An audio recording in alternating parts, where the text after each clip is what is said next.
الحمد لله نحمده ونستعينه ونستغفره ونؤمن به ونتوكل عليه ونعوذ بالله من شرور أنفسنا ومن سيئات أعمالنا من يهده الله فلا مضل له ومن يضلل فلا هادي له وأشهد أن لا إله إلا الله وحده لا شريك له وأشهد أن محمدا عبده ورسوله أما بعد فإن خير الحديث كتاب الله وخير الهدي هدي محمد صلى الله عليه وسلم وشر الأمور محدثاتها وكل محدثة بدعة وكل بدعة ضلالة وكل ضلالة في النار.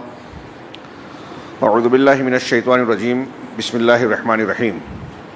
لا يكلف الله نفسا إلا وسعها لها ما كسبت وعليها ما اكتسبت ربنا لا تؤاخذنا إن نسينا أو أخطأنا ربنا ولا تحمل علينا إصرا كما حملته على الذين من قبلنا ربنا ولا تحملنا ما لا طاقة لنا به واعف عنا واغفر لنا وارحمنا أنت مولانا فانصرنا على القوم الكافرين.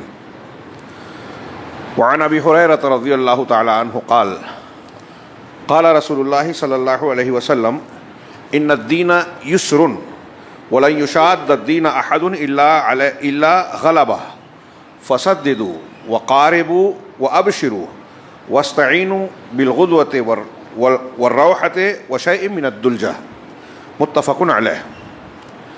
محترم حضرین، ہم لوگوں نے بارہا یہ واقعہ سنا اور پڑھا ہے جو صحیح بخاری میں بڑی طوالت و تفصیل کے ساتھ درج ہے کہ جب اللہ کے نبی صلی اللہ علیہ وسلم نے شاہ روم یعنی ہرقل کو اسلام کی دعوت دینے والا خط لکھا تو اس نے معلوم کیا کہ ہمارے یہاں مکہ کا کوئی باشندہ موجود ہے یا کوئی گروہ ہے، اسے طلب کیا جائے. ابو سفیان اپنے ایک گروہ کے ساتھ تجارت کی غرض سے وہاں گئے ہوئے تھے. اس وقت وہ کافر تھے. انہیں طلب کیا گیا دربار میں. ہرقل نے کچھ شرائط رکھی کہ تم میں بڑا کون ہے. انہیں آگے کیا گیا اور کہا کہ میں سوالات کروں گا، آپ اس کا صحیح صحیح جواب دیجئے، اور پیچھے والوں سے کہا کہ اگر یہ کہیں غلطی کرے تو ٹوک دینا. یہ گویا ایک پابندی تھی. چنانچہ اس نے لگ بھگ 13 سوالات کیے جناب محمد رسول اللہ صلی اللہ علیہ وسلم کے بارے میں. یہ ایک بہت بڑی دلیل ہے جس میں اللہ کے نبی صلی اللہ علیہ وسلم کی صداقت و سچائی ثابت ہوتی ہے. ایک نہیں بلکہ متعدد دلیلیں، ہر سوال کا جواب ایک دلیل ہے. ان سوالوں میں سے ایک سوال ہرقل کا یہ تھا کہ یہ بتاؤ کہ جن لوگوں نے اس شخص پر یعنی محمد صلی اللہ علیہ وسلم پر ایمان لایا، مسلمان ہو گئے، تو کیا ان میں کوئی ایسا بھی آپ کو نظر آیا جو اسلام لانے کے بعد واپس مرتد ہو گیا ہو، اسلام سے پیچھے ہٹ گیا ہو؟ تو ابو سفیان نے کہا کہ نہیں، جو لوگ مسلمان ہو گئے واپس نہیں آتے. اس وقت یہی حال تھا. تو ہرقل نے 13 سوال کو پوچھنے کے بعد جو تبصرے کیے جواب میں، اس میں اس سوال کے جواب پر کہا کہ میں نے جب تم سے یہ سوال کیا کہ کوئی مسلمان ہونے کے بعد واپس پھر کفر میں آتا ہے کیا، تو تم نے جواب دیا کہ ایسا نہیں ہوتا. تو ہرقل نے اس پر تبصرہ کیا کہ ایمان کی بشاشت ایسی ہی ہوتی ہے کہ جب دلوں میں یہ اپنی جگہ بناتی ہے تو پھر اس کے بعد واپس نہیں نکلتی. ایک آدمی دل سے اگر مسلمان ہوا ہے تو اس کا شرح صدر اور اس کا اطمینان اتنا زبردست ہوتا ہے کہ دنیا کی کوئی طاقت پھر اسے اس سے پھرا نہیں پاتی. اللہ کے نبی صلی اللہ علیہ وسلم پر ابتدائی عہد میں سابقون الاولون نے جو ایمان لایا، آپ ان کے حالات پڑھتے ہیں ہم سیرت کی کتابوں میں، حیرت ہوتی ہے کہ ایک انسان اتنی زبردست قوت برداشت کیسے پیدا کر سکتا ہے. انسانی تصور سے بالا تر مظالم ڈھائے گئے انتہائی گرم ریت پر. آج بھی اگر آپ سعودی عرب یا عرب کی ریتیلی زمین پر دھوپ کے وقت چلے جائیں، دوپہر سے پہلے بھی یا اس کے بعد بھی، تو چند لمحوں سے زیادہ آپ اپنا پیر زمین پر ٹکا نہیں سکتے. اس پر ننگی پیٹھ لٹایا جاتا تھا، گھسیٹا جاتا تھا، سر پر پتھروں کی سیل رکھی جاتی تھی، اور ایسے کتنے مظالم. فی الحال وہ مجھے تفصیل سے بیان کرنا مقصود نہیں ہے. بتانا یہ مقصود ہے کہ اسلام کی بشارت صرف صحابہ کرام کے زمانے میں نہیں پوری اسلامی تاریخ میں آپ دیکھیے کہ جو لوگ مسلمان ہو گئے انہیں کوئی دھمکی ڈرا کر واپس نہیں کرتی تھی، کوئی لالچ ان کو خرید نہیں پاتا تھا، ایمان سے وہ پھرتے نہیں تھے، پیچھے نہیں ہٹتے تھے۔ یہ کوئی معمولی بات نہیں ہے، اسلام کی حقانیت کی بہت زوردار شاندار دلیل ہے۔ کیوں؟ جیسا کہ ہرقل کا تبصرہ تھا کہ جب ایمان کی بشاشت دل میں آتی ہے تو پھر آدمی پلٹتا نہیں، یہ ایک حق کی علامت ہے۔ حق پانے کے بعد آدمی کے اندر استقامت آتی ہے، جم جاتا ہے، اس میں تلون مزاجی بار بار بدلنا، ایک طرف سے دوسری طرف اپنے موقف کو لے جانا، یہ ناحق کی دلیل ہے۔ سلف میں سے بہت سے لوگوں کا قول ہے کہ حق کی پہچان ایک یہ ہے کہ آپ جب اسے قبول کر لیں تو اس پر پورا پورا اطمینان ہوتا ہے، اور باطل کی پہچان یہ ہے کہ آدمی پورے طریقے سے اس پر جمع نہیں رہتا، کبھی یہ مانتا ہے، کبھی ادھر چلا جاتا ہے، کبھی تیسری بات تسلیم کرتا ہے۔ یہ تحقیق کے مرحلے میں بات ٹھیک ہے، لیکن علی وجہ البصیرہ غور و فکر کرنے کے بعد آپ نے کسی چیز کو اختیار کیا تو اس کے حق ہونے کی دلیل یہ ہے کہ پھر آپ اس سے ہٹے نہیں۔ یہ کیوں ایسا ہوتا ہے؟ جیسا کہ میں نے کہا، ایمان کی بشاشت۔ دوسرے نمبر پر کہ اسلام اور ایمان اللہ رب العالمین کا عطیہ ہے، نعمت ہے، اور سب سے زبردست نعمت۔ الیوم اکملت لکم دینکم واتممت علیکم نعمتی، ہم لوگ سرسری پڑھتے ہیں، گزر جاتے ہیں، بڑی جامع آخر کی آیت ہے یہ قرآن کی، کہ آج کے دن میں نے تمہارے دین کو مکمل کر دیا۔ مکمل کسے کہتے ہیں؟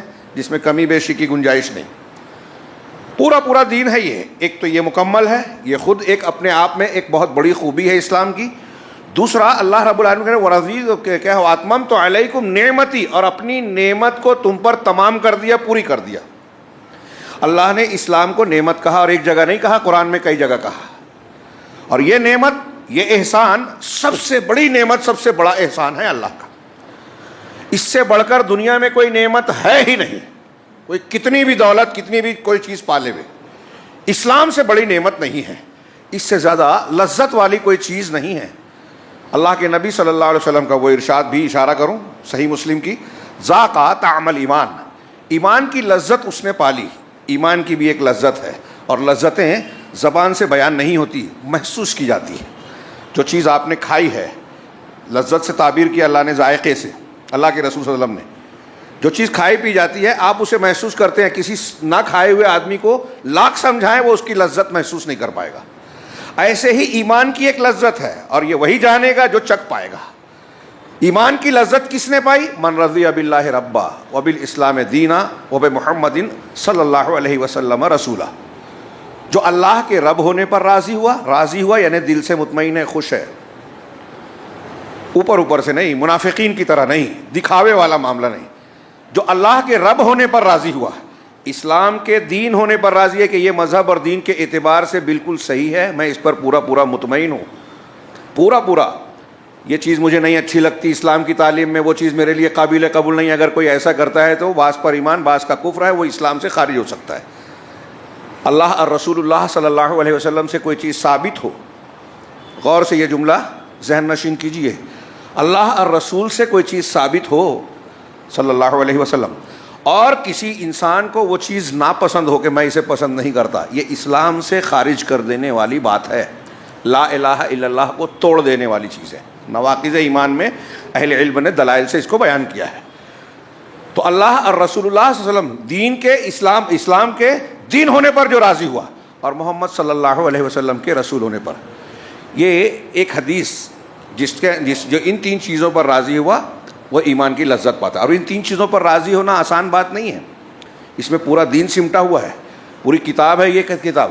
اللہ کے رب ہونے پر راضی ہونا کہ ربوبیت کی حیثیت سے اس نے کیسا بنایا، ہمیں امیر بنایا، غریب بنایا، کالا بنایا، گورا بنایا، ہاں، دکھ میں رکھا، سکھ میں رکھا، یہ سب اس کی ربوبیت ہے۔ ہمارے گھر میت ہو رہی ہے، کوئی بیمار ہو رہا ہے، کوئی پریشانی آ رہی ہے، تجارت کاروبار میں گھاٹا نقصان ہو گیا، جو بھی کائنات میں ہو رہا ہے وہ اللہ کی ربوبیت کے فیصلے سے ہو رہا ہے، میں اس پر راضی ہوں۔ میت ہو گئی تو شکوہ شکایت نہیں کرتا، غریب ہو تو اس پر اللہ رب العالمین سے پر اعتراض نہیں کرتا کہ مجھے غریب کیوں بنایا، میرے والد ایسے کیوں ہیں، اس کے ابا تو اتنے مالدار ہیں، میرے ابا اتنے غریب ہیں۔ کچھ لوگ شکایت کرتے ہیں آپ نے ہمارے لیے کیا کیا ہے، کوئی کسی کے لیے کچھ نہیں کرتا، اللہ کی ربوبیت کرتی ہے.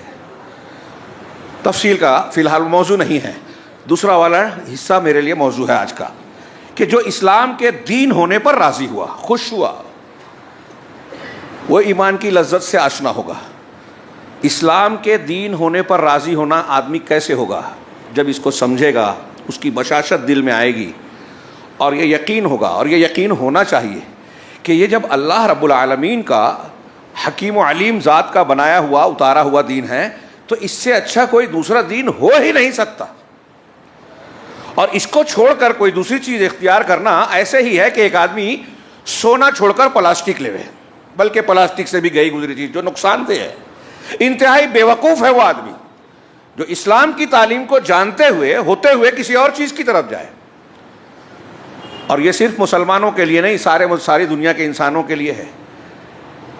وہ دنیا کے انسان لوگ جو اسلام کی مخالفت کرتے ہیں، دشمنی اختیار کرتے ہیں، اگر وہ اسلام کی خوبیوں کو، لذتوں کو، فائدوں کو جان جائیں کہ دنیا اور آخرت کی سعادت اور سارے فائدے اسی سے جڑے ہیں، تو وہ لوگ اس کی مخالفت نہیں کریں گے. وہ جاہل ہیں. عصبیت، گھمنڈ اور مختلف بیماریوں نے ان کی آنکھ پر پردہ ڈال دیا ہے. وہ اس لیے اسلام کی خوبی یا تو دیکھتے نہیں ہیں یا دیکھ کر اندھے بننے کی کوشش کرتے ہیں. تعجب ہمیں ان لوگوں پہ ہوتا ہے آج کل جو خبریں آتی ہیں. ابھی تازہ ایک کلپ دیکھی کل، ایک مسلم لڑکی یہ بیان دے رہی ہے پولیس اسٹیشن میں اپنی رپورٹ پیش کرتے ہوئے کہ میرا فلاں فلاں نام تھا اور میں نام تبدیل اور مذہب تبدیل کر کے یہ بن رہی ہوں، فلاں غیر مسلم سے شادی کر رہی ہوں. ایسے واقعات اب ہم کہنے پر مجبور ہیں. تذکرہ کرتے ہوئے شرم آتی تھی. پوری قوم کے لیے سر جھکا دینے والی بات. بہت سارے واقعات ہو رہے ہیں، اور مسلمانوں میں وہ تو کھل کے بیان کر رہے ہیں، مذہب تبدیل کر رہے ہیں. مسلمانوں میں ایسے لوگ بکثرت پائے جاتے ہیں جو موجودہ دور کی ترقی یافتہ ہونے کا مظاہرہ کرنے کے لیے یہ بتاتے ہیں کہ ہم کو فلاں چیز ناپسندیدہ ہے، میں یہ نہیں مانتا، یہ پرانے دور کی باتیں ہیں، یہ تو مولویوں کی جو ہے تنگ نظری ہے. وہ اسلامی اخلاق ہوں، عقائد ہوں، بدعت و خرافات کا رد ہو، یا کچھ احکام جیسے داڑھی ہے، 4 شادی ہے، 4 شادی کی اجازت ہے، ایسے احکام و مسائل ہوں. بہت سے مسلمان کھل کے اعتراض کرنے لگتے ہیں، اعتراض سوال اٹھاتے ہیں، اور انہیں احساس نہیں ہوتا کہ وہ کتنی بڑی غلطی کر رہے ہیں. اس کی کیا وجہ ہے؟ تھوڑی بات میری تمہید لمبی ہو گئی. اس کی کیا وجہ ہے؟ غور کرنے کی بات ہے کہ ایک مسلمان ایسا کہہ رہا ہے، اور ہرقل کے دور میں پوری اسلامی تاریخ میں ایک آدمی جب مسلمان ہوتا تھا تو اسلام کو اس طرح گلے لگاتا تھا کہ اس کو کوئی ٹس سے مس نہیں کرتا تھا. ابھی فلسطین میں تازہ کل کی خبر ہے کہ معاہدہ ہو رہا ہے صلح کا، لیکن 15 مہینے تک آن ریکارڈ جو ہے 47-48 ہزار لوگ شہید کیے گئے، اور جو ریکارڈ پہ نہیں ہے وہ اس کی تعداد 1,00,000-1.5 لاکھ سے زیادہ ہے. پورا شہر کھنڈر بن گیا. لیکن اخبار والے جب کسی بچے سے وہاں پوچھ رہے ہیں تو وہ کہہ رہا ہے کہ ہمیں اللہ رب العالمین کی قدرت، حکمت پر بھروسہ ہے، ہم اس کے رب ہونے پر راضی ہیں. جوابات دیکھیے، منہ چڑھا رہے ہیں ان لوگوں کا جو ارتداد اختیار کر رہے ہیں. یہ مرتد کیوں ہو رہے ہیں؟ اس کی ایک جملے میں، یہاں مختصر سے وقت میں ہم پوری توجیحات ہر سبب کو سمیٹ نہیں سکتے، ایک جملے میں کہہ سکتے ہیں کہ ہم نے اپنے بچوں کی یا ان لوگوں کی جو لوگ ایسا کر رہے ہیں ان کی اسلامی تربیت نہیں ہوئی. وہ دین کی خوبیوں کو جان ہی نہیں سکے. اور اسلامی تربیت میں اہم چیز کیا ہے؟ سب سے اہم جو اگر ہم تربیت کے نام پہ آج کچھ کر بھی رہے ہیں تو ایک بڑی تعداد مسلمانوں کی یہی نہیں جانتی کہ تربیت کا طریقہ کیا ہے، اسلامی طریقہ، نبوی طریقہ، نبی کریم صلی اللہ علیہ وسلم کا. نبی صلی اللہ علیہ وسلم کا طریقہ آپ بار بار سنتے ہیں، سورہ جمعہ کی آیت میں بھی ہے اور 3-4 مقامات پر، یتلو علیہم آیاتہ ویزکیہم ویعلمہم الکتاب والحکمہ. یہ بنیاد ہے، کتاب ہے پوری. اللہ کے نبی صلی اللہ علیہ وسلم کی نبوت، کار نبوت اور تربیت کا نصاب ہے یہ.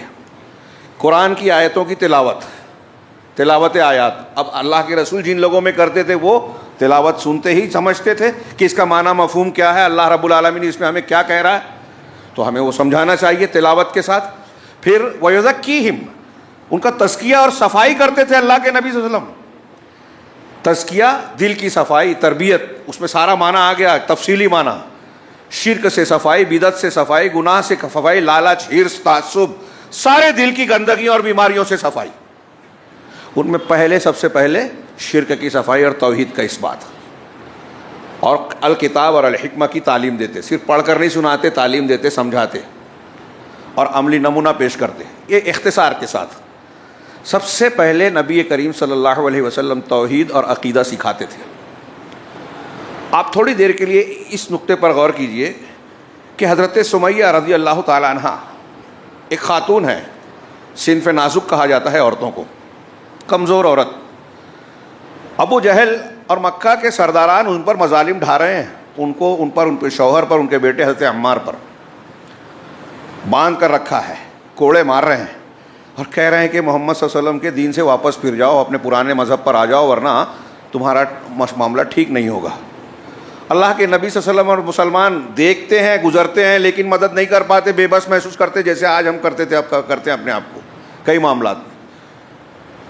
ہاں، اللہ کے رسول صلی اللہ علیہ وسلم نے تسلی دی ان کو کہ صبر یا آل یاسر موعدکم الجنہ، آل یاسر صبر کرو، تمہارا ٹھکانہ وعدے کی جگہ جنت ہے۔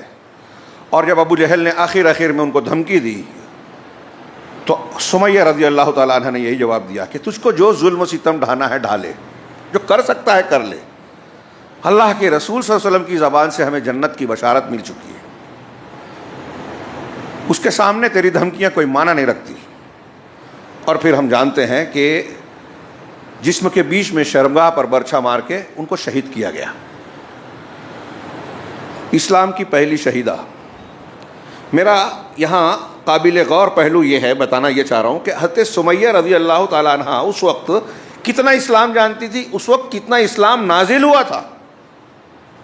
نماز، روزہ، حج، زکوٰۃ کی تفصیلات تو بہت بعد میں آئی، شروع میں کچھ چیزیں تھیں اسلام مکی دور میں، لیکن تفصیلات نہیں تھی۔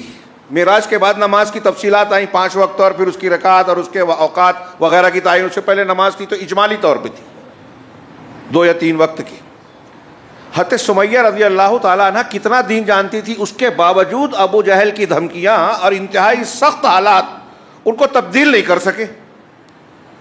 آج دنیا کا ہلکا پھلکا لالچ ہماری بچیوں اور بچوں کو مرتد بنا رہا ہے۔ حضرت ام سلیم کو ابو طلحہ پیغام دیتے ہیں تو وہ کہتی ہیں کہ تم بہت اچھے خاندان کے ہو، تم ایسے آدمی نہیں ہو کہ جس کا رشتہ کسی عورت کو دیا جائے اور وہ انکار کر دے، لیکن مسئلہ یہ ہے کہ تم کافر ہو، میں مومنہ ہوں۔ ایک مومن عورت کے لیے جائز نہیں ہے کسی کافر کی نکاح میں زوجیت میں جائے۔ اور پھر انہیں توحید اور شرک سمجھایا کہ سوچو ابو طلحہ، تم جس بت کی پرستش کرتے ہو اسے بڑھائی کو حکم دیتے ہو، وہ تراش خراش کے بناتا ہے، چاہو گے تو توڑ سکتے ہو، چاہو تو جلا دو، وہ تمہارے کیا کام آئے گا، تم اس کی پوجا کیوں کرتے ہو؟ ابو طلحہ کی بات سمجھ میں آئی، واپس لوٹے، سوچتے رہے، واپس آ کے کہا کہ ام سلیم تمہاری بات سمجھ میں آ گئی، میں اسلام قبول کرتا ہوں، توحید پہ آتا ہوں۔ اور پھر ان کا مسلمان ہونا ہی ان کا مہر بن گیا، سب سے بہترین مہر خواتین میں۔ حضرت ام سلیم یہ کہہ رہی ہیں کہ تم کافر ہو، بہت اچھے آدمی ہو، اونچا خاندان، سب کچھ ہے، شادی نہیں کر سکتی، وجہ یہ ہے کہ تم کافر ہو۔ اور آج دنیا دیکھ کے ہماری بچیاں ایمان بیچ رہی ہیں۔ تو میں عرض کر رہا ہوں کہ حضرت سمیہ یا 2 لوگ جو تھے کیوں نہیں ہلا پایا کوئی طاقت کیوں نہیں ہلا پائی ان کو؟ ان کے دل میں عقیدہ، اسلام کی خوبی، ایمان کی لذت نے جگہ بنا لی تھی۔ اس ایمان کی لذت اور عقیدے کی خوبی ہمیں اپنے بچوں کے دل میں بٹھانا ہوگی۔ ہمارے گھروں میں تربیت، یہ جو جمعہ کے خطبے، دروس ہیں نا، ان کا اہتمام کروائیے، اس کو چھوٹی اور معمولی چیز نہ سمجھیں۔ خاص طور سے ایسے علماء جو وقت اور حالات اور ضرورت کو محسوس کرتے ہوئے محنت کر کے کوشش کرتے ہیں کہ اسلام کی بنیادی اور ضروری چیزیں لوگوں تک پہنچے۔ اس سے یہ علاقل کم سے کم اسلام کا ایک نظام تعلیم ہے، یہ دین سکھانے کا، یہ کم سے کم ہے کہ ہر جمعہ کو آپ سنیں غور سے، اور اس کو کچھ اضافہ کر کے علماء کی مجلس، درس قرآن یا درس حدیث کا کوئی ایک سلسلہ باندھ دینا۔ یہ اسلام کی تعلیمات جب ہمارے اندر جاتی ہے نا، تو یہ جو مرتد ہونے والی شکلیں ہیں یہ نہیں پیدا ہوگی۔ میں نے ایک شرط یہ بھی لگائی کہ جو لوگ واقعی دین سکھاتے ہیں، صرف فضائل پر بات ہو، مخصوص قسم کی عبادات کا صرف تذکرہ ہو تو تربیت نہیں ہوتی. تربیت بھی ہو تو جناب محمد رسول اللہ صلی اللہ علیہ وسلم کے طریقے پر. اور اس تربیت کا ایک حصہ یہ بھی ہے، اسلام کی جو نعمت کا میں تذکرہ کر رہا ہوں، محاسن اسلام جس کو کہتے ہیں، اسلام کی خوبیاں، وہ ہمیں سیکھنی چاہیے، اپنے بچوں کو سکھانی چاہیے، اور غیر مسلموں کو جہاں تک موقع ملے بتانا چاہیے. اگر اسلام کی خوبیاں، یعنی اسلامی تربیت کا ایک پہلو یہ ہے، توحید سکھانا، اللہ کے رسول وسلم کی سیرت پڑھانا، یہ پہلے نمبر پہ ہونا چاہیے. اور اسی کے ضمن میں یہ بات آئے گی کہ اسلام کی خوبیاں ہم جانیں، خوبیاں بتائیں کہ اس کے کیسے کیسے محاسن ہیں جو دنیا کے کسی مذہب میں نہیں. ابھی میں نے ایک آیت پڑھی، اسلام دین کامل ہے. یہ ایک کامل والا لفظ آپ دیکھیے، اسلامی تعلیمات یا پورے اس کے مجموعے اور اس کے دائرے کو دیکھیے، اور دنیا کے کسی بھی مذہب سے اس کا کمپیریزن اور موازنہ کیجیے. یہ کوئی چھوٹی بات نہیں ہے، معمولی خوبی نہیں ہے. دنیا کا کوئی مذہب اس معاملے میں ٹکر نہیں لے سکتا. موقع ہوتا، مجھے ایک امریکی افسر کا میں نے شاید واقعہ ذکر کیا، ابو امینہ بلال فلپ سے بحث کرتے ہوئے کہا کہ مجھے نہیں لگتا کہ 1400 سال پہلے نازل ہونے والا قرآن آج کے مسائل کو حل کرے گا. انہوں نے کچھ مسائل کو مثال کے طور پر مانگا اور قرآن و حدیث سے جواب دیا تو وہ حیرت میں رہ گئی اور اسلام قبول کرنے پر مجبور ہوئی. اسلام قبول کر لیا تھوڑا سا مطالعہ کر کے. یہ محاسن اسلام میں سے ایک ہے. کامل ہے یہ دین، اسلامی عقیدہ کامل ہے. عقیدے میں، عقیدے کی کتابوں میں اسلامی عقیدے کی خصوصیات بیان کی جاتی ہے. ان خصوصیات اور خوبیوں کو جب ہم جانیں گے تو ہمیں اس نعمت کی قدر و قیمت معلوم ہوگی کہ کتنی عظیم الشان یہ نعمت دی ہے اللہ نے. اس سے بڑی کوئی نعمت ہے نہیں، ہو ہی نہیں سکتی. اور یہی وجہ ہے کہ انبیاء کرام اور صحابہ اور سلف کے واقعات میں ہم پڑھتے ہیں کہ اگر مصیبت پریشانی آئی تو ہر چیز اسلام اور عقیدے کے لیے قربان کیا. عقیدہ اور اسلام کسی چیز کے لیے قربان نہیں کیا. دولت دے دی، حکومت چھوڑ دی، گھر بار چھوڑ دیا، رشتہ داروں کو قربان کر دیا، ضرورت پڑی تو جان دے دی، بچایا عقیدے اور ایمان کو. کتنی بڑی نعمت ہے. بات طویل ہو گئی. آج کے اس خطبے میں اسلام کی ایک خوبی بیان کرنا چاہتا تھا، اور وہ میں نے ایک آیت سورہ بقرہ کے آخری کی جو آیت ہے، 2 آیتیں جس کو بڑی فضیلت جس کی حدیث میں ہے. اللہ کے رسول صلی اللہ علیہ وسلم آمن الرسول سے لے کے آخر تک معراج پہ گئے تو 3 تحفوں میں سے یہ دیا گیا. اور اللہ کے رسول صلی اللہ علیہ وسلم کا فرمان ہے، حضرت جبرائیل نے کہا کہ توریت میں، انجیل میں اور قرآن میں سورہ فاتحہ اور اس جیسی آیت نازل نہیں ہوئی. اس کے اخیر میں اللہ رب العالمین نے فرمایا لا یکلف اللہ نفسا الا وسعها، کہ اللہ کسی نفس کو اس کی طاقت سے زیادہ کا مکلف نہیں بناتا، پابند نہیں کرتا. آپ کی ہماری جتنی طاقت ہے، یہ اس معنی کی اور بھی کئی آیتیں ہیں. ما جعل علیکم فی الدین من حرج، اللہ نے دین میں تمہارے لیے کوئی حرج نہیں رکھا، مشقت نہیں رکھی. یرید اللہ بکم اليسر ولا یرید بکم العسر، اللہ تمہارے ساتھ آسانی چاہتا ہے، مشکل تکلیف نہیں چاہتا. یہ سہولت، ابھی جو حدیث ہے اس پر خاص طور سے نظر ڈالیں گے کہ سہولت اس اسلام میں، کہ ہماری اپنی طاقت اور سہولت میں جو چیزیں ہیں اس کی تعلیم دی ہے آسانی کے ساتھ. اور یہ جو آیت ہے سورہ بقرہ کے آخر کی، اس سے کچھ پہلے للہ ما فی السماوات و ما فی الارض وان تبدوا ما فی انفسکم او تخفوہ یحاسبکم بہ اللہ، یہ جو ٹکڑا ہے وان تبدوا ما فی انفسکم، اور تمہارے دلوں میں، جی میں جو کچھ ہے اگر تم اسے ظاہر کرتے ہو، واضح کرتے ہو، او تخفوہ یا چھپاتے ہو، دونوں صورتوں میں یحاسبکم اللہ، اللہ تمہارا حساب لے گا، محاسبہ کرے گا. اپنے دل کی باتوں کو چھپاؤ یا ظاہر کرو، اللہ حساب لے گا، محاسبہ کرے گا، یہ اللہ نے فرمایا. جب یہ آیت نازل ہوئی تو صحابہ کرام کو بڑی مشقت محسوس ہوئی. نبی کریم صلی اللہ علیہ وسلم کی خدمت میں حاضر ہو کے سوال کیا کہ اللہ کے رسول، جو احکامات ہمارے عمل کے لیے ہیں، نماز، روزہ، دوسری چیزیں، ہم وہ اس پر تو عمل کر رہے ہیں، لیکن یہ جو دل میں خیالات کی بات ہے کہ دل میں کوئی بات آتی ہے تو ہم چھپائیں یا ظاہر کریں، اللہ حساب لے گا. تو ہم میں سے تو کوئی نہیں بچ پائے گا، کیونکہ ہر انسان کے دل میں مختلف قسم کے خیالات، وسوسے آتے ہیں، اس پر ہماری طاقت ہی نہیں ہے. اللہ کے نبی صلی اللہ علیہ وسلم نے کہا کہ تم یہود کی طرح یہ نہ کہو کہ ہم نے سنا اور نہیں مانا، بلکہ تم فی الحال یہ کہو سمعنا واطعنا، ہم نے سن لیا، مان لیا. ایک مومن کا شیوا یہ ہونا چاہیے کہ اللہ کا حکم آیا، بات آئی تو جو کچھ اللہ نے کہا ہم اس پر سر جھکا دیں. صحابہ نے یہی کیا، اور پھر اللہ تعالیٰ نے امت پر، ان پر رحم کرتے ہوئے اپنی اس نعمت کا اظہار کرنے کے لیے یہ آگے کی آیت نازل کی، لا یکلف اللہ نفسا الا وسعها. ایک معنی میں یہ پہلے جملے کی تنسیخ ہے کہ اس کا جو معنی آپ یہ سمجھ رہے ہو کہ آپ کے دل میں جو خیال آ رہا ہے اس پر بھی اللہ پکڑے گا، ایسا نہیں ہے۔ انسان کی پکڑ انہی چیزوں پر ہوگی، وہ ماخوذ انہی باتوں پر ہوگا جو اس کے بس میں ہے۔ صرف وسوسہ آیا، خیال آیا تو آپ گنہگار نہیں ہیں۔ ہاں اگر اس کو آپ نے عزم بنایا، اس کے عمل کا ارادہ کیا یا دل کا عمل کیا، دل کا بھی عمل ہوتا ہے، دل کا عمل کیا آپ نے، تب آپ گنہگار ہوں گے۔ اللہ کے نبی صلی اللہ علیہ وسلم کا فرمان ہے ایک حدیث میں کہ ان اللہ تجاوز لی عن امتی ما وسوست بہ صدورھا ما لم یعلم بہ او یتکلم، کہ اللہ تبارک، بخاری کی روایت ہے کہ اللہ تعالیٰ نے میرے لیے میری امت سے ان چیزوں کو معاف کر دیا، تجاوز کر دیا جو اس کے دل میں کھٹکتا ہے، وسوسے کی شکل میں آتا ہے، جو اس کے جی میں وسوسے کی شکل میں آتا ہے، جب تک وہ اس پر عمل نہ کرے یا زبان سے نہ نکالے۔ آج کل بہت سارے اس حدیث اور اس معنی کی بحث پر علامہ ابن ابی العز نے بڑی پیاری بات کہی ہے کہ صحابہ کرام کو اس طرح کے خیالات آتے تھے تو اللہ کے رسول سے آگے کہتے تھے کہ ایسے ایسے دل میں خیال آ رہے ہیں کہ زبان پہ لانے میں بھی ہم کو گناہ محسوس ہوتا ہے۔ اللہ کے رسول نے کہا یہ ذاکا صریح الایمان، یہ ایمان ہے صریح، کہ آپ کو یہ احساس ہے کہ یہ غلط ہے تو آپ دل ہی میں دبا دے رہے ہو، اپنے آپ سے لڑ رہے ہو، یہ ایمان ہے۔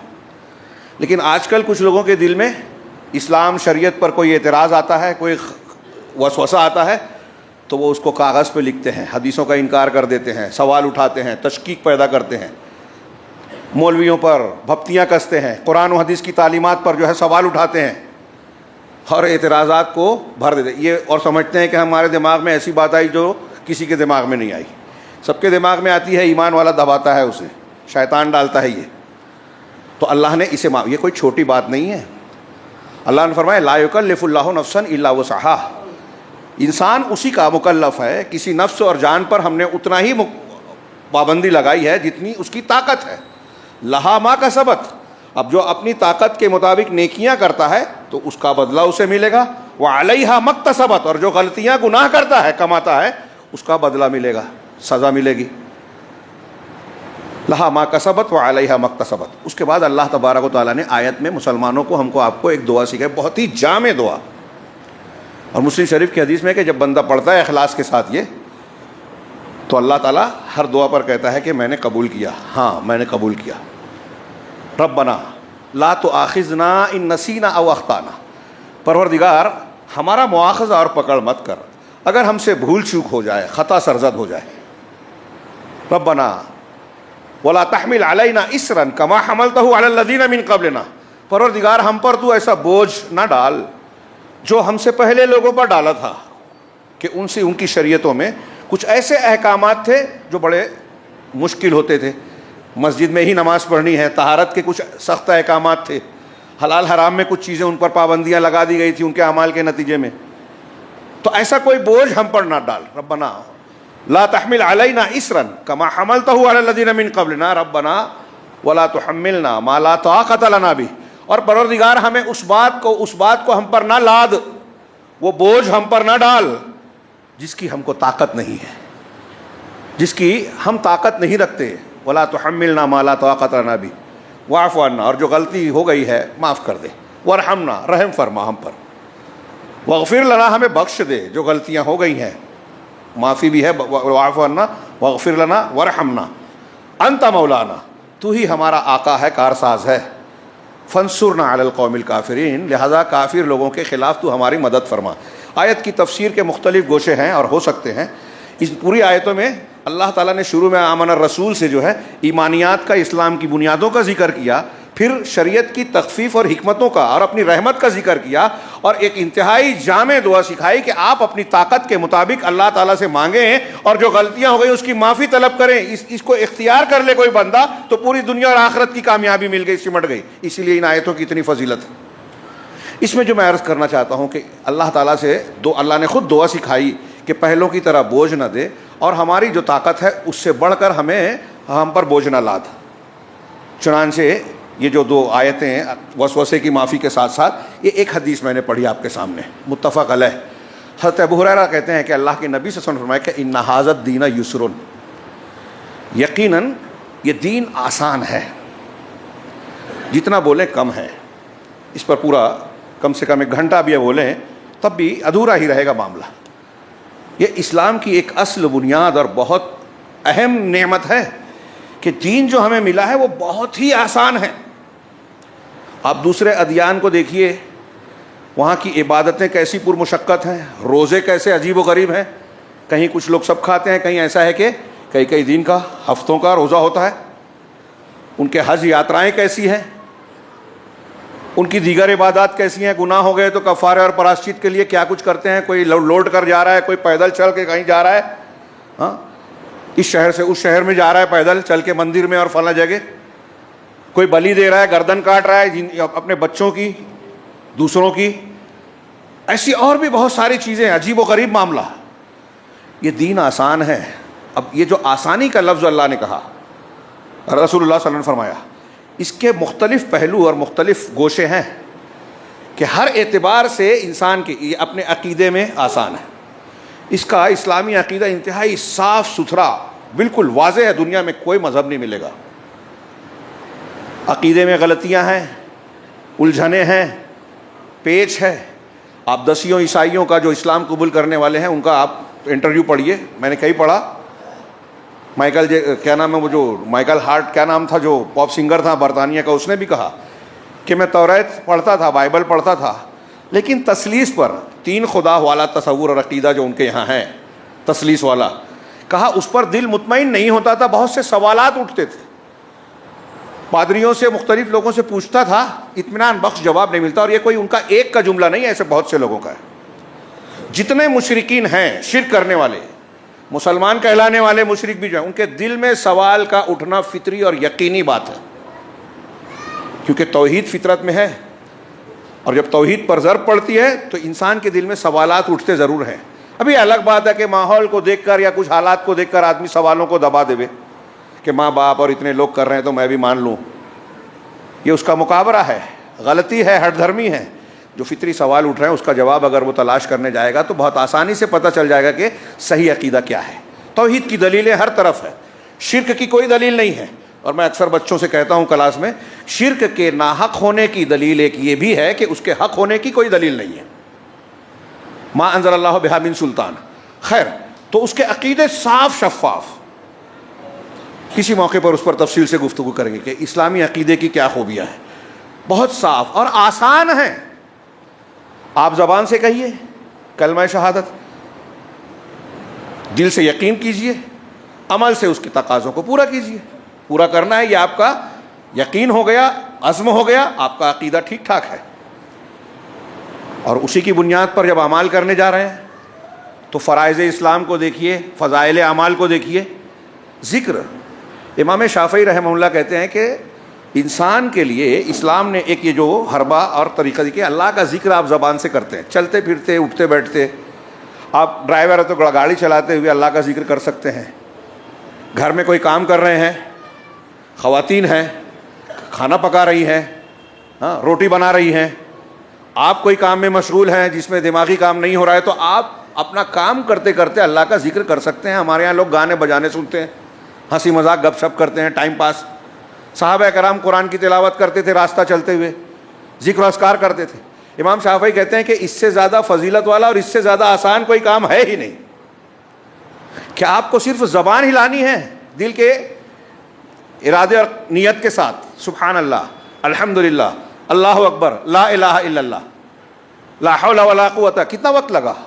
لا حول ولا قوت الا باللہ، سبحان اللہ و بحمدہ.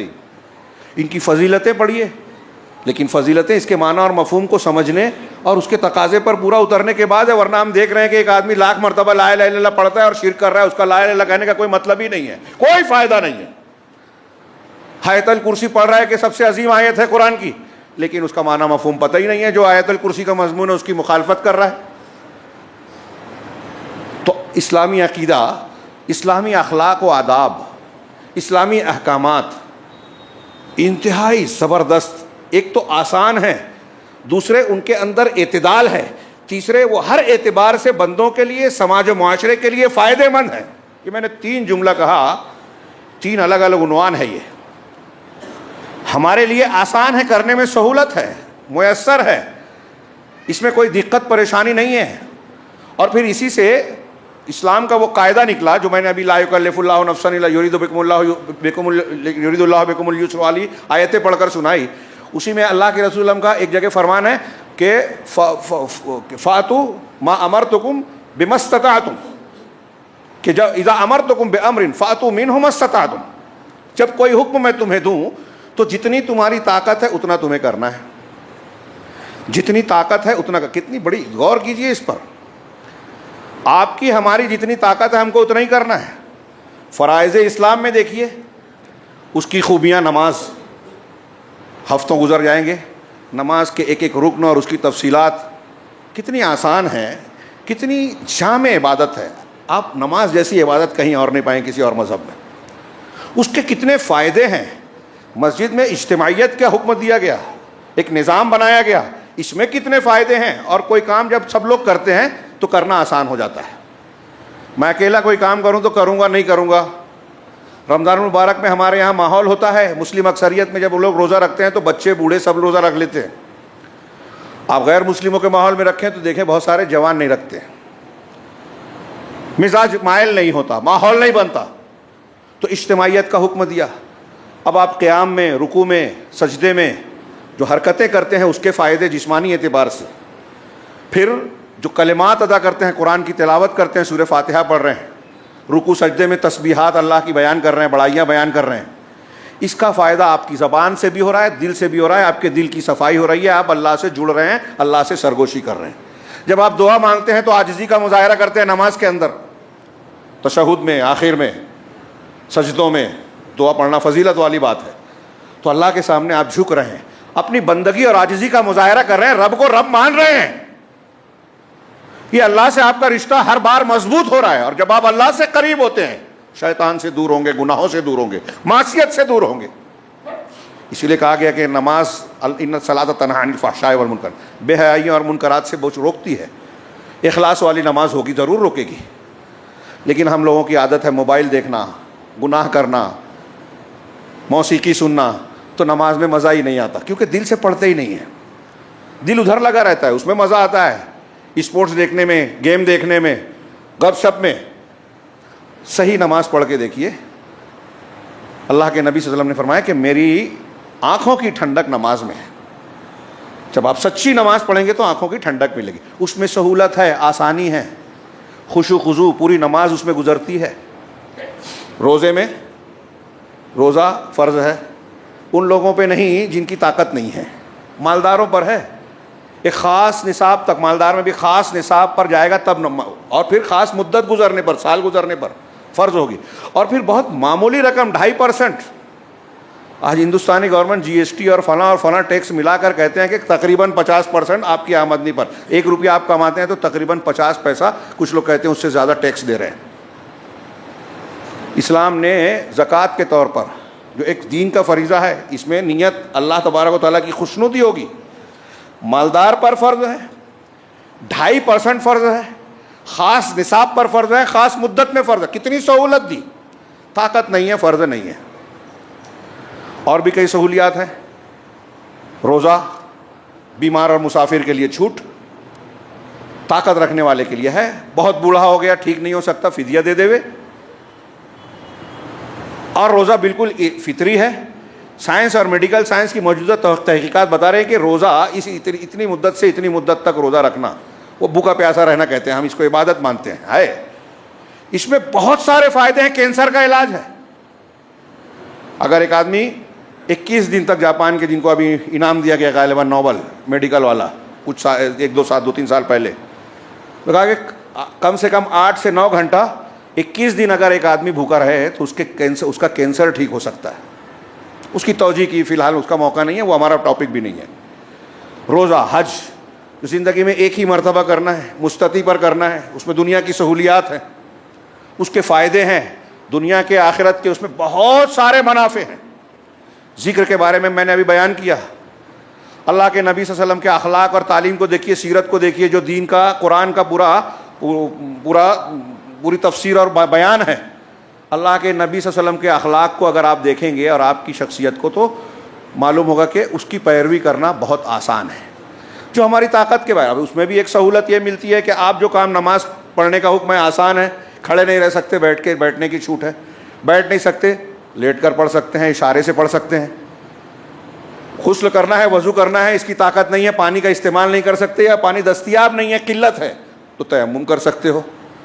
ایسے سہولیات آپ جتنا کچھ ایسی چیزیں ہیں کہ پورا نہیں کر سکتے تو ادھورا کرنا ہے، کچھ ایسی چیزیں ہیں کہ طاقت نہیں ہے تو پوری چھوٹ ہے.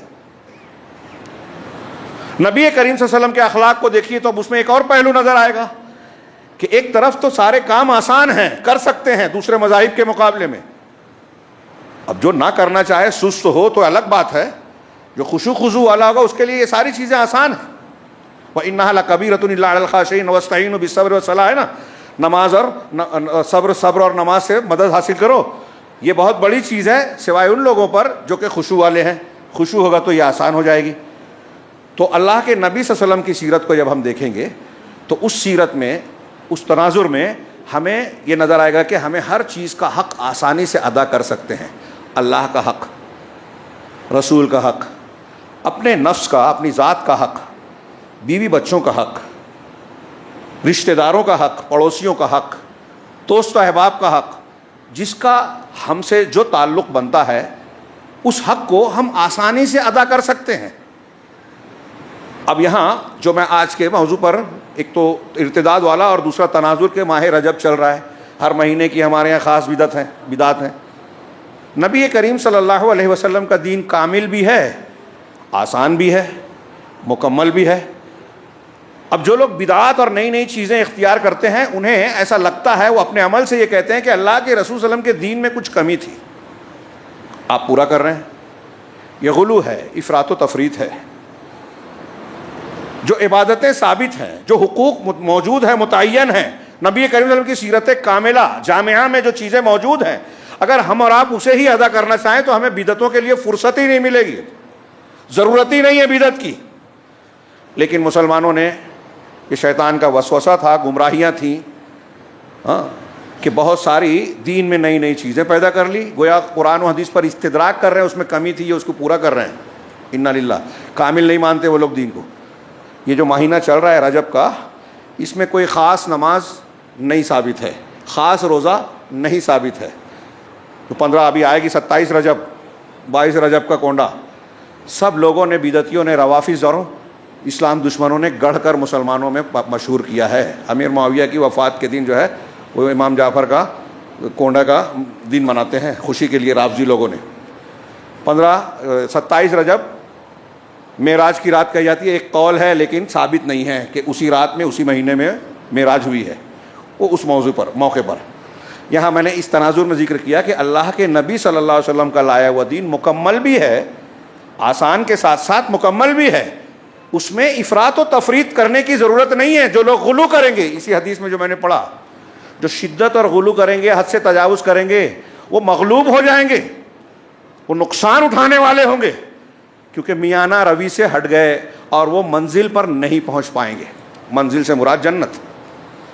جو غلو کرتا ہے، نبی صلی اللہ علیہ وسلم کی سنتوں اور آپ کی تعلیمات پر مطمئن نہیں ہے، دوسری چیزیں لے رہا ہے، اللہ کے نبی صلی اللہ علیہ وسلم کی چیزوں کو چھوڑ رہا ہے، سنتوں کو، حقوق کو، تو وہ اپنا نقصان کر رہا ہے. حدیث دیکھ لیجئے، وقت زیادہ ہو گیا ہے.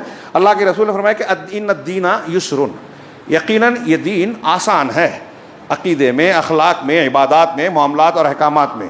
وَلَن يُشَادَّ الدِّينَ أَحَدٌ إِلَّا غَلَبَهُ، اور کوئی بھی شخص، لن ہے ہرگز کا ترجمہ، ہرگز نہیں، کوئی بھی شخص دین میں شدت اختیار نہ کرے گا اگر، تو وہ اگر ایسا کرتا ہے تو وہ کبھی بھی کامیاب نہیں ہو سکتا. دین اس پر یا وہ چیز اس پر غالب آ جائے گی. یعنی افراط و تفریط کرتا ہے، بدعتیں کرتا ہے، اللہ کے نبی صلی اللہ علیہ وسلم کی جو تعلیمات ہے، آپ کا جو اسوہ اور نمونہ ہے، اس سے ہٹ کر کچھ اور چیزیں اختیار کر رہا ہے، اپنی چیزیں ملا رہا ہے، تو ایسا کرنے والا کہہ رہے ہیں کامیاب نہیں ہوگا، وہ چیز اس پر غالب آ جائے گی. فسددو، اللہ کے رسول نے کہا فسددو، لہٰذا صحیح کام کرو. سداد ٹھیک ٹھاک ہے نا، اس کو کہتے ہیں، جس کو ٹھیک کہتے ہیں، صحیح اور اچھا عمل. تو جو صحیح کام ہے وہ اللہ کے نبی صلی اللہ علیہ وسلم کہہ رہے ہیں سددو. کیا مطلب ہے؟ اللہ کے رسول جو ہر جمعہ میں کہتے تھے ہر نئی چیز بدعت، ہر بدعت گمراہی، آج ہم لوگ اس کو بولنے سے بولتے ہیں، کہہ رہے ہیں یہ کیا مولانا بات کر رہے ہیں، یہ اختلافی بات ہے. اختلافی کوئی سمجھے نہ سمجھے، یہ ہمارے اور آپ کے جنت میں جانے کے لیے ضروری ہے کہ بدعت سے چوکنا رہیں، بچے رہیں، سنت پر رہیں۔ بدعت گمراہی ہے، گمراہی جہنم میں لے جانے والی ہے۔ آپ اس موضوع سے آنکھیں بند کر لیں گے تو اس کا مطلب یہ کہ آپ کو اس کی پرواہ نہیں ہے کہ آپ چل تو رہے ہیں تو جنت میں جائیں گے کہ جہنم میں۔ آنکھ بند کر، فسددو، اللہ کے رسول کہہ رہے ہیں جو صحیح کام ہے، جچا تولا کام ہے وہی کرو، میانہ روی اختیار کرو۔ سداد میں یہ معنی ہے ٹھیک ٹھاک، اور اعتدال پسندی دونوں آ گئی۔ ہاں، چنانچہ کہا سددو وقاربو، اب تمہاری پوری کوشش ہونا چاہیے کہ جو قرآن و حدیث کی تعلیمات ہے اسی کے مطابق ٹھیک ٹھیک اور پورا پورا عمل کریں۔ اگر کبھی کوئی کمی ہے، نہیں کر پا رہے ہو تو قاربو، قریب قریب، یہ سوچنا چاہیے کہ ہم پورا نہیں کر پا رہے ہیں تو پورے کے قریب کریں۔ قاربو کا لفظ استعمال کیا، یعنی قریب قریب صحیح ہو، پورا صحیح نہیں صحیح، یعنی ہماری کوشش صحیح کی ہو، لیکن اگر طاقت قوت نہیں ہے، یہ سہولت دی اللہ تعالیٰ نے، اللہ کے رسول صلی اللہ علیہ وسلم نے، اور فرمایا وَاسْتَعِینُوا، اب وَأَبْشِرُوا، اور بشارت دو، اور بشارت دو یعنی خوشخبری دو۔ جب کوئی محنت کوشش کر رہا ہے تو اس کے حوصلے کو مت توڑو، اس کی ہمت کو پست مت ہونے دو۔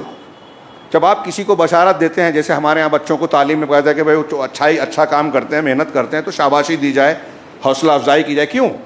حوصلہ افزائی کرنے سے ان کے آگے بڑھنے کا جذبہ بڑھتا ہے، عمل کرنے کا ولولہ پیدا ہوتا ہے۔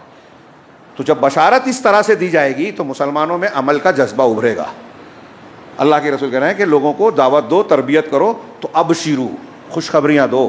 اللہ کے رسول نے فرمایا واستعینوا، اب اس سفر کی سہولت بتائی کہ راستہ جب چل رہے ہو تو آپ نے کہا واستعینوا بالغدوۃ والروحۃ وشیء من الدلجہ۔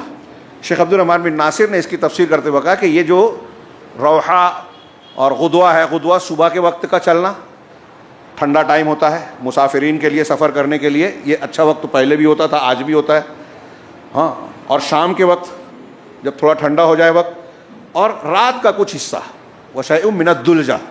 تو جیسے دنیا کے سفر میں آپ کہیں اگر جا رہے ہیں تو آپ کو سفر کی سہولت یہ ہے کہ صبح کے وقت، ٹھنڈے وقت، سکون کے وقت تھوڑا سفر طے کریں، پھر آپ آرام کریں گے، آپ کو بھی راحت ملے گی۔ پرانے زمانے میں سواریاں اونٹ، گھوڑے اور دوسرے جانور ہوتے تھے، تو ان جانوروں کو بھی راحت مل جائے گی، کھانا پینا ہو جائے گا، عبادت ہو جائے گی، اور پھر شام کا تھوڑا سا چلنا ہوگا، اور رات کے ٹھنڈے ٹائم بھی تھوڑا چلنا ہوگا۔ تو جیسے دنیا کے سفر میں آپ یہ کرتے ہیں، ایسے ہی دین کے سفر میں اور جنت کے سفر میں بھی آپ مدد کیجئے۔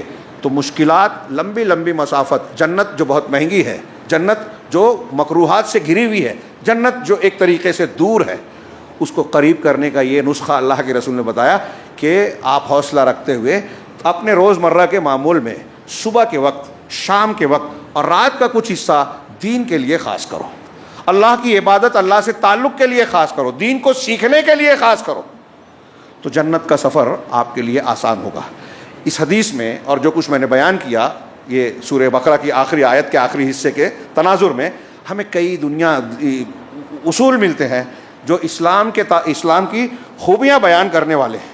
ان میں سے ایک یہ ہے کہ یہ دین جو ہے یہ عمومی طور سے ہمہ گیر طریقے پر انتہائی آسان بنایا گیا ہے، اور اسی میں یہ ہے کہ ہماری سہولت کا لحاظ کیا گیا ہے، اور سہولت کے ساتھ ساتھ اگر کبھی کوئی مشقت آ جاتی ہے، دقت پریشانی آ جاتی ہے، تو یہ بھی مزید سہولیات کو کھینچتی ہے۔ جیسے آدمی مسافر ہے تو نماز کے لیے قصر ہو گئی، 4 رکعت والی 2 رکعت پڑھنی ہے، 2 وقت کی نماز ظہر، عصر اور مغرب عشاء ملا کے پڑھ سکتا ہے، ہاں، اور دوسری چیزیں جو میں نے ابھی بیان کی، کھڑے ہو کے نہیں تو بیٹھ کے، رمضان کے روزے اس دن میں چھوڑ سکتا ہے اگر مشقت ہو رہی ہے، طاقت نہیں ہے تو زکوٰۃ فرض نہیں ہے، طاقت نہیں ہے تو حج فرض نہیں ہے، جو کہ اسلام کے ارکان میں سے ہے۔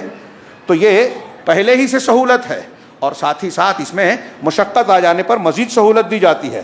اسی طریقے سے اللہ کے رسول صلی اللہ علیہ وسلم کا یہ حکم، اس کی گویا حکمت اور علت معلوم ہوتی ہے کہ اللہ کے نبی صلی اللہ علیہ وسلم نے فرمایا کہ جب کوئی اللہ کا حکم آئے، رسول کا حکم آئے، تو جتنی طاقت ہے اتنا کرنا چاہیے۔ اور اس میں یہ بھی تعلیم ملتی ہے کہ دین مکمل اور آسان ہے تو اس کو آسان رہنے دیا جائے، بلا وجہ کی مشگافیاں کر کے زبردستی کے بوجھ نہ لادے جائیں۔ ایسی چیزیں جو انسان کے بس میں نہیں ہیں، اور جب ایسی چیزیں اختیار کی جائیں گی تو وہ بدعت ہوگی، غلو ہوگا، دین سے انحراف ہوگا، اللہ اور اس کے رسول کی مخالفت ہوگی۔ اور ایک نعمت جو اللہ نے ہم کو دی ہے، ہم خود اس کی مخالفت کر رہے ہیں، کرنے والے ہوں گے۔ اسی طریقے سے اعمال کے سلسلے میں لوگوں کے اندر چستی اور تیزی پیدا کرنے کی کوشش کرنی چاہیے، اور خیر کی بشارت دینا چاہیے کہ آپ اگر اعمال کریں گے تو اللہ رب العالمین جو ہے آپ کے لیے جنت کا راستہ آسان کرے گا، زبردست ثواب اور اجر دے گا۔ اسی طریقے سے ایک چیز یہ بھی بیان کی ہے کہ اس راستے میں، اللہ کے راستے میں چلتے ہوئے آپ کو روزمرہ کے معمول میں حصہ، یہ نہیں صرف جمعہ کے دن آپ پابندی کرتے ہیں دین کی، رمضان میں آپ دیندار بن جاتے ہیں، مخصوص وقت یا مخصوص اوقات میں یا مہینوں میں یہ دینداری نہیں ہے۔ آپ کو اگر لمبا سفر اور جنت کا سفر طے کرنا ہے تو معمول بنانا چاہیے، صبح شام، اور فرائض تو ہیں ہی، حقوق تو فرض ہے جو ادا ہی کرنا ہے طاقت کے مطابق، لیکن ایک معمول کے ساتھ، اور اس کو تسلسل، کنٹینیوٹی کہتے ہیں جس کو، ہاں، کہ تسلسل کے ساتھ اسے ادا کرنا ہے۔ اللہ کے رسول نے جو فرمایا کہ صبح کا چلنا، شام کا چلنا، اور رات کا کچھ حصہ اس کے لیے استعمال کریں۔ اللہ تبارک و تعالیٰ نے ہم کو یہ کامل دین اور سب سے بڑی نعمت جو عطا کی ہے، ہمیں توفیق دے کہ ہم اس نعمت کی قدردانی کریں اور اس کے محاسن کو خود بھی سیکھیں، اپنی نسلوں کو بھی سکھائیں۔ یہ اس بات کے لیے بھی ضروری ہے کہ وہ دوسری چیزوں کو اور چمک دمک کو دیکھ کر ان سے خیرہ اور متاثر نہ ہو جائیں، ارتداد کے راستے پر نہ چلیں، اس کے لیے بھی ضروری ہے۔ اور اگر ہم اس کی نعمتوں کو، اسلام کی خوبیوں کو سمجھتے ہیں تو یہ خود ہمارے ایمان میں مضبوطی اور اضافے کا سبب بننے والی چیز ہے۔ اللہ رب العالمین ہمیں توفیق دے کہ ہم اس نعمت کی قدر کو پہچانیں اور اس کی قدردانی اپنی طاقت کے مطابق کریں، اور پھر اس کے ذریعے سے اللہ رب العالمین ہمیں دنیا اور آخرت کی برکتوں سے، نعمتوں سے نوازے اور ہر قسم کے عذاب سے بچائے، محفوظ رکھے۔ وآخر دعوانا ان الحمدللہ رب العالمین۔ بارک اللہ لنا ولکم فی القرآن المجید ونفعنا وإیاکم بالآیات ذکر الحکیم، انہ تعالی جواد کریم ملک بر۔